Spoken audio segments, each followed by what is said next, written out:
අද අපි කතා කරන්නේ තවත් සුපිරි සෙන් රැකියාවක් ගැන. ඒ නයිමිරිස් වගාව ගැන. නයිමිරිස් වගාව සඳහා පැළ සිටුවීමේදී මුලින්ම හොඳින් හිරුවෙලිය වැටෙන බිමක් තෝරා ගන්න.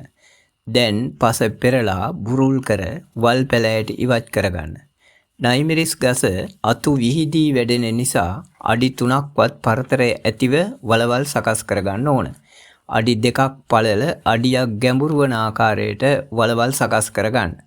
කාබනික හෝ රසායනික පොහොර කියන ඕනෑම වර්ගයකින් දින 2කට කලින් පැළ සිටවන්න දින 2කට කලින් වලවල් වලට යොදන්න. පෝච්චිවල හෝ වගා මළුවල හිටවනවා නම් මතු පිටපස් 2ක් කොම්පෝස්ට් එකක් වැලි එකක් වන ආකාරයට සකස් කරගෙන වගා මළු පුරවා ගන්න.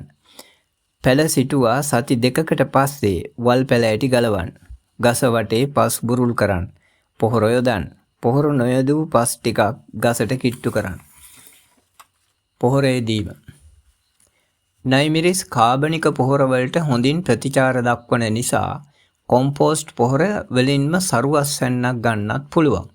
මගේ අත්දැකීම නම් කොම්පෝස්ට් කිලෝ 5කට රසායනික පොහොර ග්‍රෑම් 200ක් පමණ මිශ්‍ර කිරීමෙන් වැඩි අස්වැන්නක් ලබා ගන්න පුළුවන් බව. රෝග පාලනය.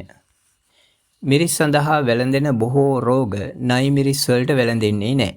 නමුත් සුදු මැක්කන්, කූඩිත්තන්, මයිටාවන් නයිමිරිස් වගාවටත් හානි කරන නිසා දින 3කට වරක් කොහොඹකොළ නිස්සාරණය ඉසින්න. ආයෙත් දින 3කට පස්සේ සබන් වතුර ඉසින්න. නැවතත් දින 3කට පස්සේ වෙනත් දියර වර්ගයක් ඉසින්න. මේ විදිහට නිතර මාරු කරමින් විවිධ දියර වර්ග ඉසින විට පලිබෝධකයන්ට හුරු වෙන්න බැරි වෙන නිසා කෘමි හානිය වැළකී යනවා.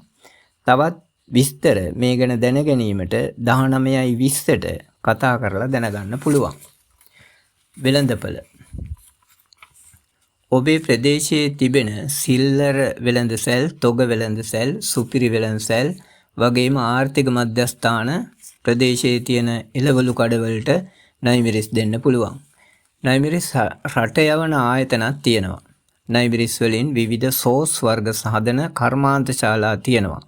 ඒ වයින්ුත් නයිමිරිස් මිලදී ගන්නවා. නයිමිරිස් වගාව ගැන ඔබට උපදෙස් සහ මඟ පෙන්වීම් ලබා ගත හැකි රාජ්‍ය ආයතන කීපයක්ම තියෙනවා. කෘෂිකර්ම දෙපාර්තමේන්තුව ප්‍රදේශයේ පිහිටි ගොවිජන සේවා මධ්‍යස්ථානයේ සිටින කෘෂිකර්ම නිෂ්පාදන සහකාර මහතා හෝ මහත්මිය හමුවෙන්. 2. ශ්‍රී ලංකා හදබිම අධිකාරිය. ප්‍රධාන කාර්යාලය ගන්නෝරුව පේරාදෙණිය. දුරකථනය 0812 388 107. රැකියාවක් හොයන කෙනාට වඩා රැකියාවක් නිර්මාණය කරගන්නා කෙනා ඉදිරියට යනවා. ඔබේ හීනය හැබෑ කරගන්න. අදම් පටන් ගන්න. අපි Level Up ශ්‍රී ලංකා ටීම් එක.